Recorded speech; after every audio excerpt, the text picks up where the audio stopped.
When you read this story, you may think that my punishment was fitting. When you read this story, you may believe that I got exactly what I deserve.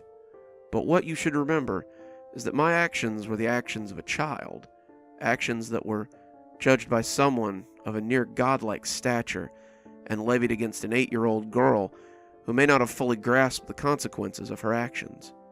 I believe I should have been punished. I even believe I should have been punished harshly, but I do not believe I should have been made to suffer for 30 years of my life over the actions of an 8-year-old girl.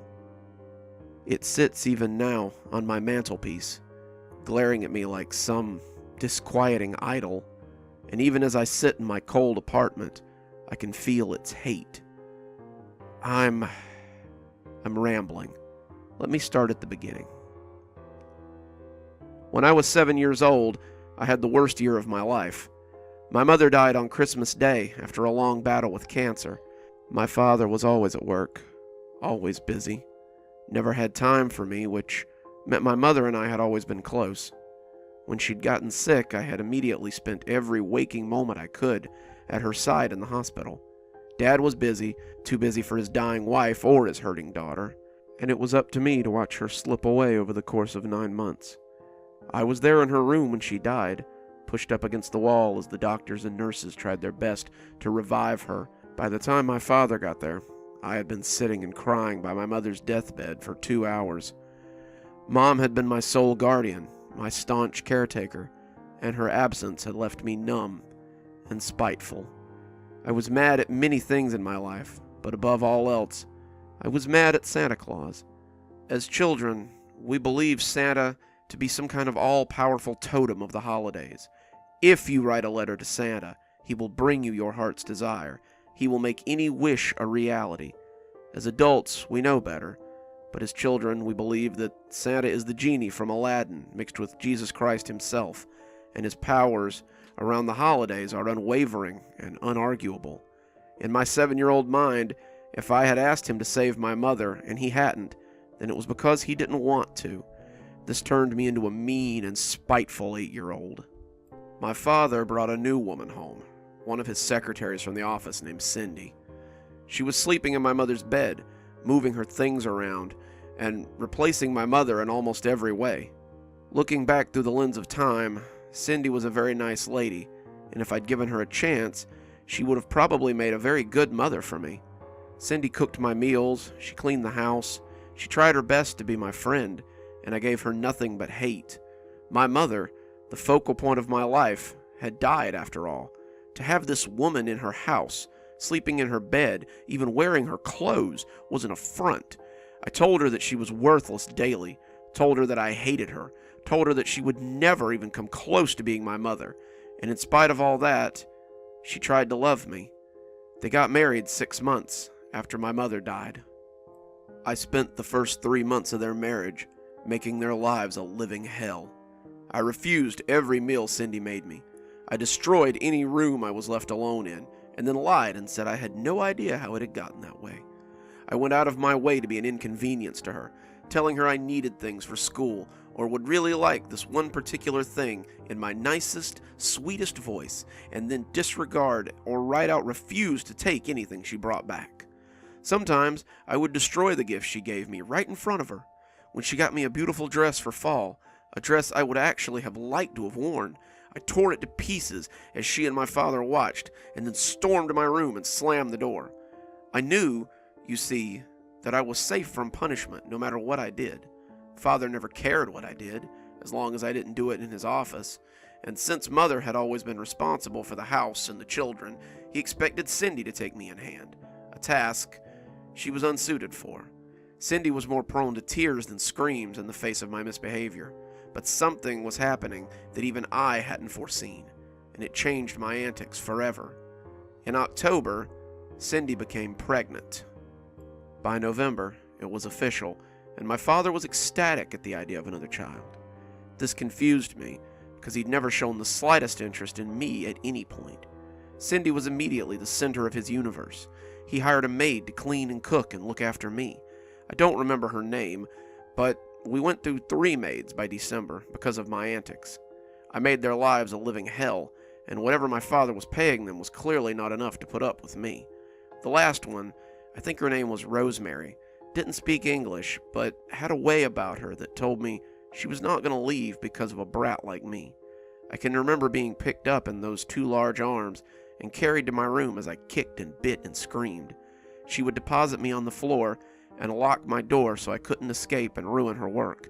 She knew how the house worked too, it seemed, and she knew that my timeouts wouldn't be commented on by Cindy or my father. By December 1st, I'd had enough of Cindy and her constant attention. The baby only made me hate her more, and as people continued to shower her with attention, my hatred burned hotter and hotter. Rosemary started keeping a closer eye on me as Cindy's pregnancy continued, but she really needn't have bothered. I wasn't what you call a planner, and when my chance came, I almost missed it. Looking back on it as an adult, I realized just how cruel I was at that moment. Cindy wanted nothing but a child that would love her, something I was never going to do, and the baby was her way of making my mother's house a home as well. I couldn't have that. I was at the top of the stairs, playing with dolls, when Cindy started up with a basket of laundry. Normally that would be Rosemary's job, but the maid had caught a cold, and my father had given her the week off, so she didn't make Cindy sick. Cindy was not supposed to be doing chores. She was under strict orders to be taking it easy and not straining herself. But she was trying to pick up a little, so Rosemary wouldn't have such a heavy workload when she came back. She'd come tottering up the stairs, basket obscuring her view, and I suddenly had a plan to make this all go away forever. I picked up my Barbie dream car and placed it precariously on the top step where I knew she'd put her foot down. I was young, but don't think for a second that I was naive. I knew a fall down the stairs would likely kill her, and if it didn't, it would likely get rid of the baby forever.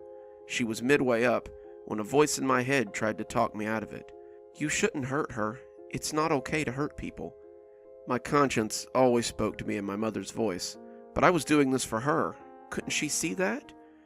"You're going to risk killing her and her baby because of something your father did?" I didn't care. I hated her too much. "You're going to get in a lot of trouble for doing it." That made me think for a moment, but by then, it was already too late. Her house slipper came down on the car, and I watched her fall backwards down the stairs with a loud scream. The clothes went flying everywhere, and as she fell, I saw her wrap her arms protectively around her belly. She curled in a ball as she fell, and when she hit the first step, I knew she'd broken something. She hit 3 more steps before coming to rest at the bottom, still hugging her stomach as she lay crying, the laundry basket covering her as she came to rest. There she lay in a puddle of clothes and carpet, and from my vantage point, I could see the first thin trickles of blood as they coursed from underneath. The ambulance arrived in time to save her. Dad had been at the office when Rosemary had called him. She had come running in about 5 minutes after Cindy had fallen and called the ambulance after making sure I was okay. She sat with Cindy at the bottom of the stairs, cradling her head and talking to her in that too-fast Spanish she always used when it was just the two of them. I sat at the top of the stairs, surveying my handiwork, but Rosemary wouldn't let me come down the couple of times I tried. Rosemary was never fooled about what had happened, and she always looked at me with secret knowledge the few more times we had reason to be together. Dad beat the ambulance home, but only just. He rode in the ambulance with Sydney, thanking Rosemary for coming over so suddenly, and left me with the housekeeper while he went to go see about his new wife and child. Rosemary started dinner, and I played in my room, and sometime later, after dinner I think, my father came home. He called both of us to the living room, giving Rosemary the honor of joining in the news, and filled us in on Cindy and the baby. He told us that Cindy was going to stay in the hospital for a while. She'd broken several bones and scraped her back up pretty badly, and had possibly injured her spine. The doctors weren't sure how badly she was hurt, but they did say that she had lost the baby. Rosemary cried a little, but I didn't. I had wanted this to happen, but now that it had, all I could feel was numbness. I had killed something. Not a bug or anything, but a real person, and I was no longer sure how I felt about it. I left before he was done talking, but he didn't seem to mind.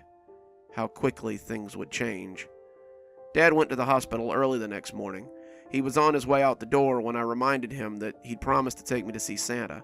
It was a promise he had made days ago, a promise I believed he'd forgotten, But when I reminded him of it, I put enough whine on my voice to make it sound like it was something I'd been looking forward to. I knew there was no Santa, of course, back when I thought I knew so much, but I knew that the mall would be crowded and it would force him to spend time with me. At the end of the day, I guess all I wanted was my father to show me that he cared. He asked Rosemary to take me instead, and he went off to see Cindy in the hospital. We rode to the mall in the town car as a palpable silence hung between us. "What are you going to ask St. Nicholas for?" she asked conversationally. "There is no Santa Claus, silly. I'm too old to believe in such things." She was quiet for a few seconds, before, almost whispering, "You are very wrong." "What?" I asked, shocked out of my pouty huff. No adult had ever contradicted me, not even my mother, and to be contradicted by the help was just unthinkable. "I said, you are very wrong. Just because you do not believe in something doesn't mean it isn't so. It matters not whether you believe in a thing or not, only whether or not it believes in you." She spoke matter-of-factly in her thick Spanish accent. I turned away, ignoring her and pretending she didn't exist. I was a spoiled brat, a naughty child that needed a lesson in how the world worked.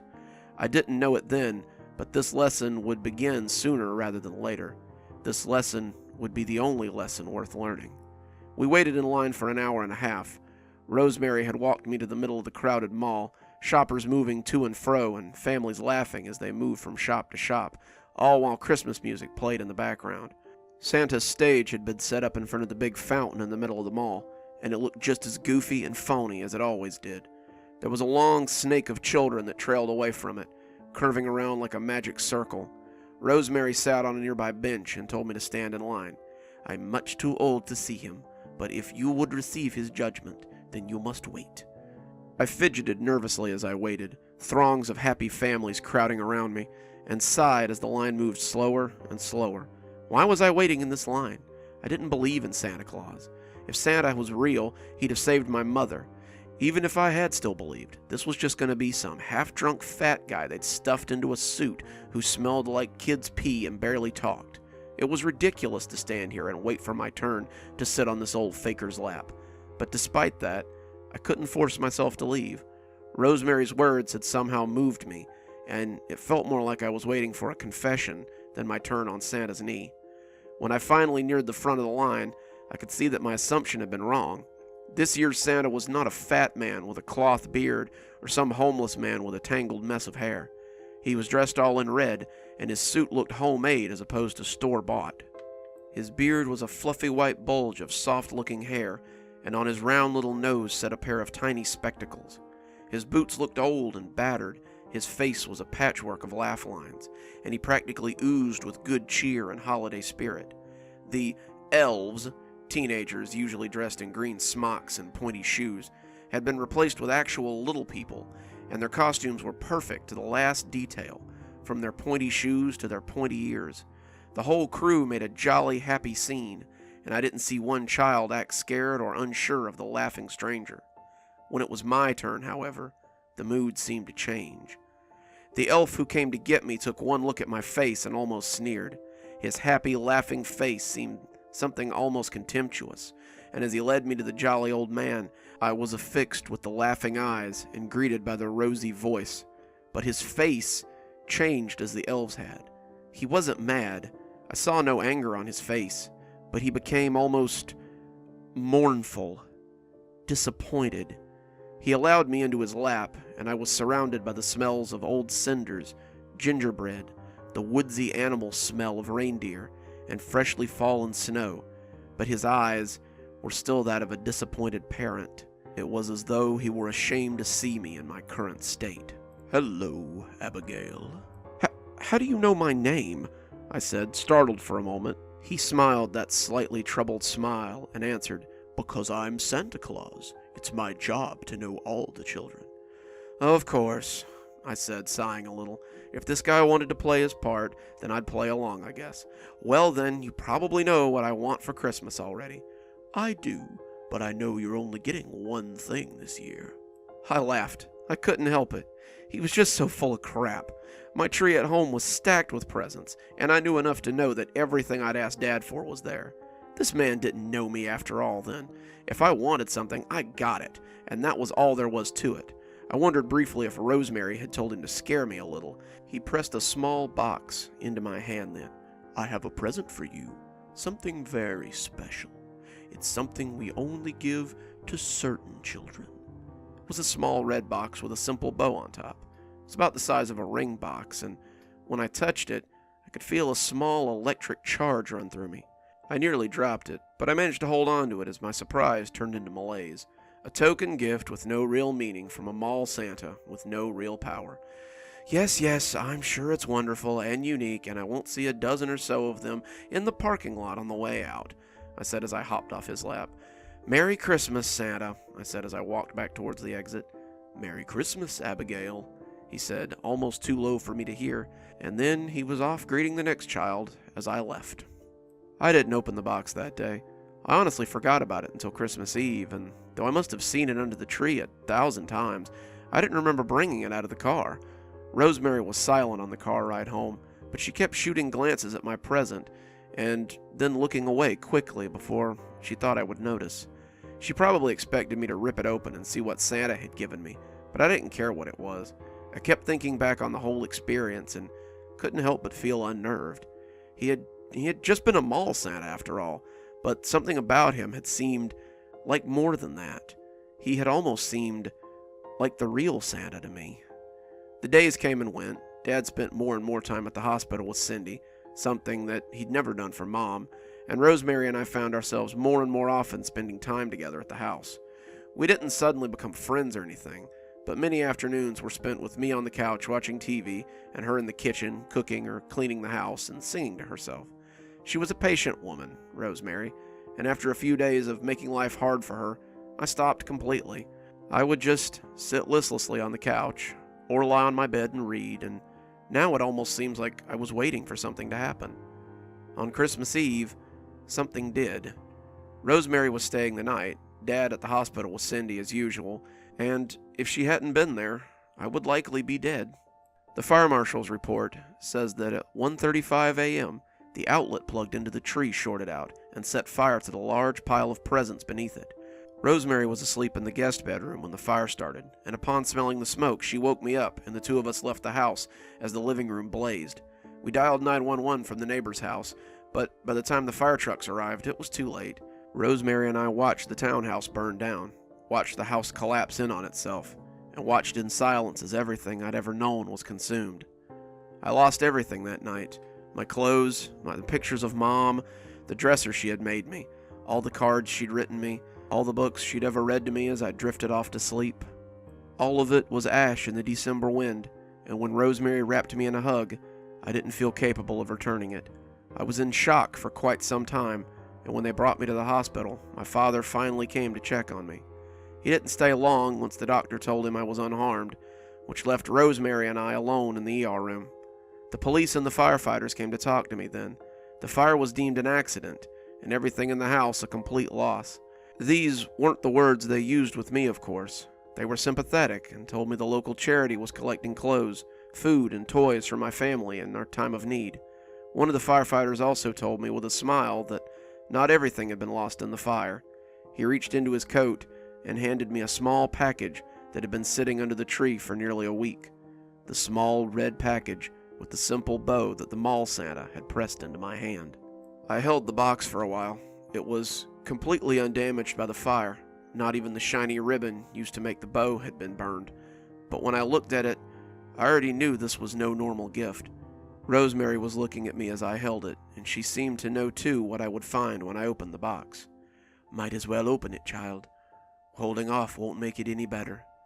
Inside the box was a simple lump of coal. I've had it tested several times over the years.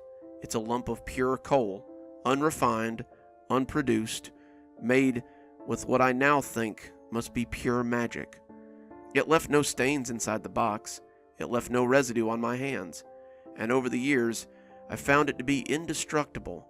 It was the only thing I received that Christmas, and to be honest, it was enough. My life was never the same after that day. Cindy was brought to our new home in January. It wasn't as grand as our old house, not even close. but it was ours. Father's time at the hospital had meant that his business had suffered, and so did his finances. Cindy's medical stay was costing him a fortune, so she had had to come home. My medical expenses were costing him quite a lot, and I hadn't stayed long in the hospital either. Rosemary still cooked and cleaned, but Father seemed always on the verge of firing her. He didn't want to. He felt she had changed his daughter somehow, but we simply didn't have the money to pay her. Cindy needed Rosemary, however. Cindy was still nearly catatonic, even after weeks in the hospital. Something had snapped in her after losing the baby, and now she did little more than stare at the wall or soil herself. She would take food if you fed her, and she would drink water if you dribbled it on her mouth, but she didn't move, and she wouldn't talk. Rosemary would often sing to her, something soft in Spanish, as she combed her hair or bathed her, and Cindy seemed to like it when Rosemary was there. It didn't matter, though. Rosemary had bills to pay, and ultimately needed a job as much as anyone. 2 weeks after Cindy came home, Father had to let Rosemary go. I met her at the door and begged her to stay. I had come to like her in the time after the fire. We had come to an almost friendly place. My rage and anger seemed meaningless now, and I didn't want her to leave.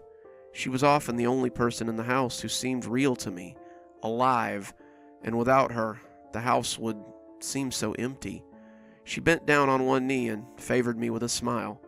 "I know things seem hard now, but you must be strong. You have no idea how much worse things will become." "How do you know?" I asked, no anger in my words, only a child's terrible curiosity. Rosemary closed her eyes then. "When I was a girl, I had a younger sister named Maria. She was so beautiful, and everyone loved her. I was so very plain-looking, common, and I was angry that my little sister got so much more attention than me. So one day, I pushed her into a well. She drowned in that well, drowned as I stood and watched. And when they found her, they asked me what I knew. I told Father I knew nothing, and it was believed to be an accident. That Christmas I received my own red box, and..." She reached into her apron then and pulled out a large black rock, just like the one I had upstairs in my room. "I received my punishment from him. My father's livelihood was his farm and his ranch, and in the next year I saw his cows die of sickness. A flood killed my mother and siblings. His crops dwindled and his money dried up. By the end of his life, he was a hired hand for a rancher who had been his greatest rival, and after a horse threw him and killed him, I left for America with nothing but the clothes on my back. I do what I can now, in my old age, to make amends for the sins of my youth. You must do the same." I never saw her again after that, but she had been right. My father couldn't turn his business around and was forced to sell his assets. With no one to take care of her, I was forced to be Cindy's caregiver, and I tried my best to use it as an opportunity to make amends for what I'd done. Father sank into depression and started drinking. Who would blame him for drinking, I suppose? He was a failed businessman, a dead first wife, a cold daughter, and a current wife who was little better than a vegetable. He would fly into rages, and when he did, no one was safe from his screaming mouth or his flailing fist.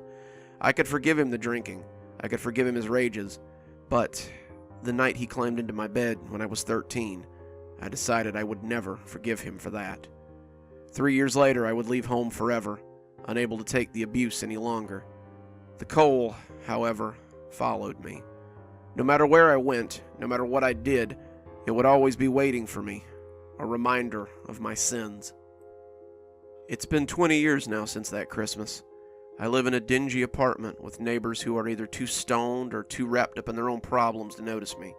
I've never had a job longer than a year, or a relationship that didn't end with me filing a police report. I've been banned from the local mall, several local malls, many times for many reasons, but the most common one is accosting mall Santas, looking for the real one amongst the imposters. I've never found him. I've never found anyone but the sots or the creeps I spoke of when I was in my childish absurdity. I do see him sometimes, though. It's always in December, always as the first snow falls. I'll be on the street, walking to work, or just walking to get out of my apartment, and there he is on the other side of the street, or at the end of the block. He's dressed in the same red suit and cap, the same scuffed old boots, and the same little glasses perched on his nose. He never says a word, just lays a finger on the side of his nose and smiles his sad smile at me. I always run to him, always try to get to him before he disappears, but when I'm done dodging traffic or knocking people out of my way, he's always gone, and I'm always left crying as people stare at me like I might be crazy. While the cold does curse my life, it also gives me one gift, if you can call it a gift. When I was 13, right after my father slipped into bed with me for the first time, I waited until he was asleep and walked to the cabinet where I knew he kept his gun. I took out his revolver, made sure it was loaded, and put it to my temple. If he'd done it once, I knew he'd do it again, and I wasn't going to live in a home where that was my life. I closed my eyes that were dry as the desert, and steeled myself to pull the trigger. The cylinder turned and the hammer fell, but the gun did not report. I pulled the trigger 5 more times, but nothing happened. I put fresh bullets in the gun and tried again, but nothing happened. Finally, I just put the gun away and slept on the couch. When I was 15, I tried to jump off the roof of the house. I jumped head first from the roof over the driveway. I wanted my death to be assured. I didn't want to wake up in the hospital with a broken neck and no way to escape my father. Cindy was still alive then, still catatonic, but still alive. And though my death would leave her at his mercy, I couldn't find it in myself to care anymore. I just wanted the hurting to stop. I came to on the lawn with a sore back and a scraped up bottom. I've tried many other methods through the years, but none of them work. Someone always finds me, something always fails, the ambulance always gets there in time, my life is always saved. Whatever magic the coal has that ruined my life also helps preserve it. Of this I'm quite sure. Whatever lesson I am learning from my sin is one that will go on for a good long time. I'm writing this tale in hopes that it might save others from my fate. Let your children know, let your friends know, that the songs aren't just songs. We threaten our children with coal, but we don't understand it. We have forgotten that Santa doesn't just reward the just. We sing the songs about how he sees you when you're sleeping and knows when you're awake, but we have forgotten that these things are fact. The coal sits on my desk as I write this, a black-hearted reminder of the hasty actions of a child. And no matter what I do, it follows me forever. So never forget that which sees you when you're sleeping. Remember always that he knows when you're awake. For he knows when you've been bad or good. So be good, for goodness sake. As the coal burns, the coal gives heat. So too does the heat destroy. Coal can sustain a fire, and a fire can be a tool of destruction. As you act in haste, so too does the fire, and never doubt that his fire will scour that which you hold dear. So when you lay down to sleep, pray for only the joys of Christmas. Pray for peace and goodwill towards men. Pray that you never feel the jagged edge of coal in your stocking. Good evening, everyone. It's me, Dr. Plague. Thank you so much for joining me for tonight's story, and I hope you're having a very merry holiday season. It's a little heavy for a Christmas story, I know, but it's one of my favorites, and it should appear in a book I'm putting out next year called Fall Frights and Winter Chills. So, if you like holiday-themed horror stories, come and have a look next year when I put it out around October. So, before we sign off, let's go ahead and thank our patrons. Thanks to Leslie Lou Riddle for being our Spooky Skeleton Tier contributor. Thanks, Leslie. We just couldn't do it without you.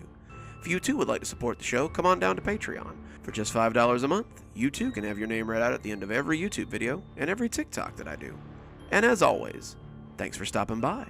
Dr. Plague, signing off. Have a wonderful evening and a spooky holiday season.